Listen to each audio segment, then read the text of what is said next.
Hola, bienvenidos al canal de Estu Medicus, donde nos dedicamos a la medicina y a la educación. Y esta vez vamos a continuar con los temas de fisiología y comenzamos el bloque de fisiología cardiovascular. Si te gusta la medicina, recuerda suscribirte para que no te pierdas de nuestro contenido.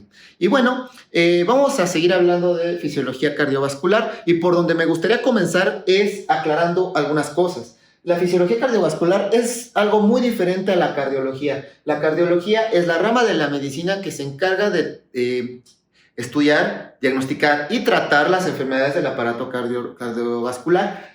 Y la fisiología cardiovascular se enfoca en estudiar cómo funciona el aparato cardiovascular, ¿verdad? Entonces, si bien es la base para entender las enfermedades, tiene enfoques muy diferentes. En cardiología ya estaremos hablando de cómo diagnosticar o tratar o el pronóstico de insuficiencia cardíaca, por ejemplo, o de insuficiencia arterial periférica. Y aquí en fisiología, pues vamos a ver primero cómo es que funciona, ¿no? Ya estamos hablando de física, tejidos, integración de electrofisiología, etc. Muy bien, entonces ya que entendemos eso, vamos a adentrarnos en la fisiología cardiovascular.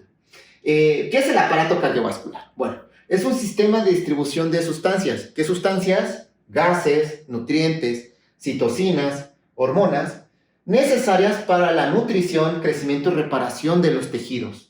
Muy bien, por ejemplo, los gases, el oxígeno y el CO2. El oxígeno es importante para los tejidos. Nutrientes, ahí tenemos la glucosa, tenemos los aminoácidos, etc. Citocinas. Las citocinas son mensajeros químicos entre células. Esto es para que se puedan comunicar entre ellas y mantener el funcionamiento de un organismo como nosotros, que es pluricelular, ¿verdad? Y las hormonas, que son igual mensajeros químicos, pero que son secretadas por glándulas en específicas, que tienen su objetivo diana lejos en relación del cuerpo, ¿verdad? Entonces utiliza este sistema de transporte para llegar hasta allá. Entonces, bueno, el aparato cardiovascular ayuda para la señalización química, que ya hablé de ella, la disipación del calor. Por las propiedades termodinámicas del agua, el sistema cardiovascular es muy bueno, muy buen regulador del calor y también ayuda a disiparlo. Esto ya con ayuda de la contracción y vasodilatación de las arterias que se encuentran en la piel. Por ejemplo, una persona de tez clara se le puede ver más fácilmente la piel. Cuando hace ejercicio, por ejemplo, pues generamos calor y necesitamos disipar ese calor. Entonces nos ponemos rojitos de la piel. ¿Esto por qué? Porque se vasodilata y permite que la sangre llegue a la piel y haya un intercambio por medio de convección de energía con el entorno. Así perdemos calor. Pero, por ejemplo, cuando hace frío, las personas igual claras, pues nos vemos todavía más pálidas. ¿Por qué? Porque se vasoconstriñen los vasos sanguíneos y así evitamos perder calor, ¿no? Entonces, bueno, ese es el mecanismo de disipación del calor. Y ya se dan cuenta que estoy hablando de vasodilatación y vasoconstricción local de un órgano, que tiene que ver con el aparato cardiovascular. Y la respuesta inmune. Cuando tenemos alguna lesión en algún tejido, bueno, se puede ver susceptible a una invasión de microorganismos, pues el sistema inmune que se encarga de eliminarlos o combatirlos, llega a ese tejido a través del sistema cardiovascular. Todas las células, sistema inmune, citocinas, etc. Entonces es muy importante para esto. Ahora, a esta definición hay que agregarle una clave, y es que todo eso suceda a tiempo. ¿Por qué hago énfasis en esto? Por ejemplo, en un paro cardíaco, digamos que el corazón deja de funcionar, no está llegando, no está habiendo esta circulación. Entonces, aún con maniobras de reanimación cardiopulmonar, después de 20 minutos, las células nerviosas empiezan a morir. Hay un daño nervioso irreversible. Entonces, aún con reanimación cardiopulmonar, ahí estamos viendo que es muy susceptible de que necesitamos que esté funcionando todo esto a tiempo. ¿Esto por qué sucede? Las células requieren un aporte de, por ejemplo, oxígeno mayor al que consumen. Si consumen más oxígeno del que les llega, las células comienzan a funcionar mal y eventualmente van a morir. Entonces, por eso es que hago tanto énfasis. Ahí estamos viendo por qué es tan importante que funcione bien el aparato cardiovascular, porque todo esto debe suceder a tiempo, si no los tejidos se empiezan a morir. Cada célula es susceptible a diferentes tiempos, son diferentes los requerimientos metabólicos de cada célula. Las que tienen mayor requerimiento son las nerviosas, como bien ya mencioné. Ahora, para que suceda este requisito a tiempo, se vale el aparato cardiovascular de dos mecanismos de transporte de sustancias, que es la convección y la difusión. La difusión es más lenta, la convección es mucho más rápida, pero también requiere más energía. Ahora hablaremos cómo es que estas se relacionan con el aparato cardiovascular. Vamos a abordar estos mecanismos de transporte desde una perspectiva celular para poder comprender sus implicaciones. Supongamos que tenemos una célula y tiene su medio interno y el medio externo, ¿verdad? Bueno, pues ¿qué es lo que sucede con la célula? En el medio interno se están produciendo desechos, por lo tanto van a estar más concentrados en el medio interno.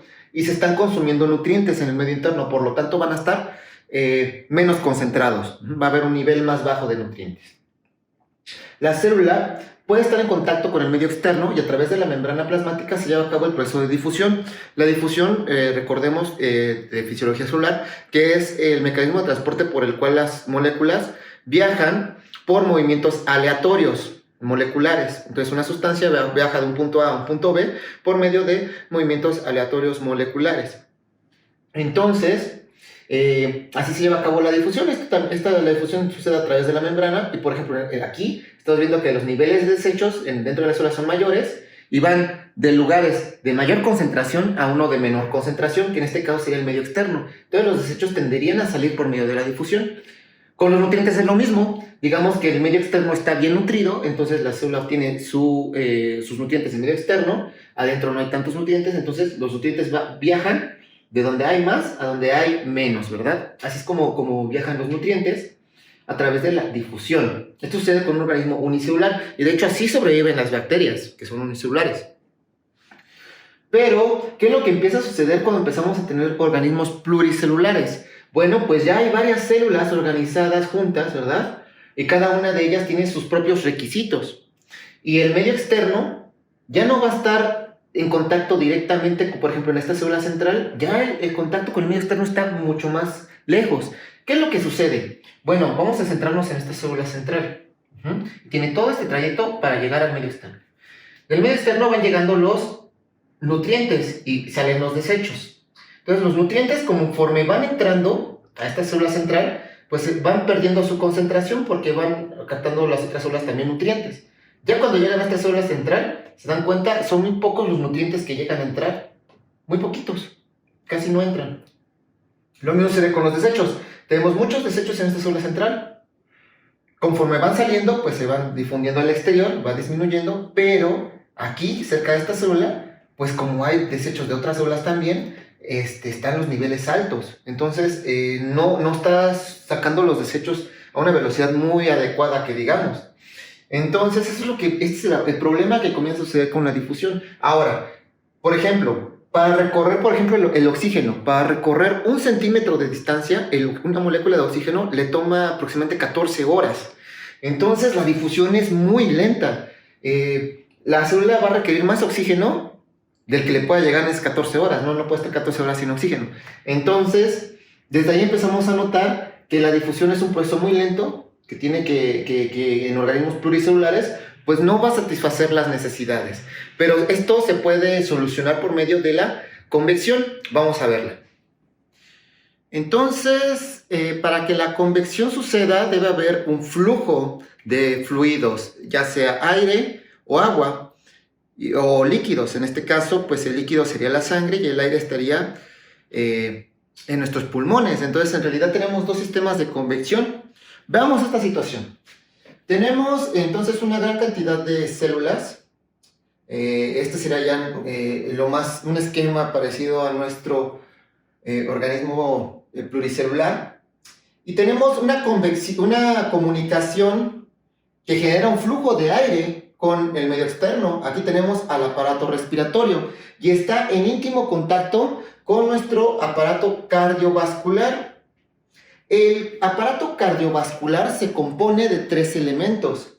El líquido que está dentro de todo el aparato, que es la sangre y tiene propiedades muy interesantes. Es un tejido líquido, para comenzar, ¿no?